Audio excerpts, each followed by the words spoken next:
નમસ્કાર, આપ જોઈ રહ્યા છો નેશન પ્લસ ન્યૂઝ. હું છું આપની સાથે હેતલ વગર. વડોદરા મહાનગરપાલિકા દ્વારા સાક્ષર રમણલાલ વસંતલાલ દેસાઈની જન્મજયંતિ નિમિત્તે તેમની પ્રતિમા ઉપર પુષ્પાંજલિ અર્પણ કરવામાં આવી હતી. સાક્ષર રમણલાલ વસંતલાલ દેસાઈની જન્મજયંતિ નિમિત્તે વડોદરા મહાનગરપાલિકા દ્વારા વોડા સર્કલ સ્થિત તેમની પ્રતિમાને પુષ્પાંજલિ અર્પણ કરવામાં આવી હતી. આ પ્રસંગે સાંસ્કૃતિક સમિતિના અધ્યક્ષ Varsha Vyas, deputy municipal commissioner Hasmukh Prajapati, પૂર્વ સ્ટેન્ડિંગ કમિટીના ચેરમેન હિતેન્દ્ર પટેલ, પૂર્વ ડેપ્યુટી મેયર નંદા જોશી સહિત અન્ય નગરસેવકો ઉપસ્થિત રહ્યા હતા.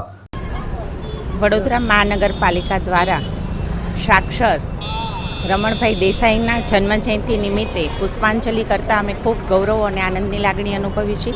1892ના વડોદરાના સિનોર ગામે જે એમનો જન્મ થયેલો છે. બહુ સારી એવી નવલકથાઓ એમને લખેલી છે. 27 જેવી નવલકથાઓ તો એમની એકદમ પ્રચલિત છે. લોકોને આકર્ષિત કરતી અને વાંચવા અને પ્રેરિત કરતી એવી નવલકથાઓ છે. એમને રણજીતરાવ સુવર્ણચંદ્રક એવોર્ડ પણ મળેલો છે. ખરેખર સાહિત્યના ક્ષેત્રમાં એમને જે નામના કમાઈ છે એ વડોદરા માટે થઈને ગૌરવની વાત છે.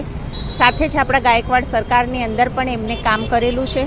આવા રત્નને જ્યારે અમે પુષ્પાંજલિ કોર્પોરેશન દ્વારા અમે કરી રહ્યા છીએ ત્યારે આનંદ થાય છે. આ ઉપરાંત એમને વેશ્યા જે કાર્યશૈલી હતી એના ઉપર પણ એમને 5 ભાગો લખેલા હતા.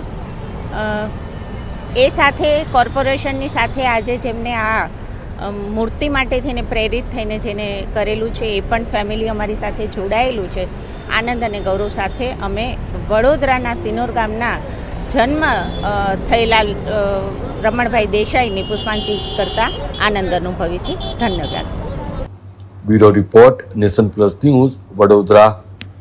સમાચારોના સતત અપડેટ મેળવવા માટે અમારી નેશન પ્લસ ન્યૂઝની યુટ્યુબ ચેનલને સબસ્ક્રાઇબ કરો, બેલ આઇકન દબાવો અને જોડાયેલા રહો ફેસબુક, ઇન્સ્ટાગ્રામ અને ટ્વિટર પર.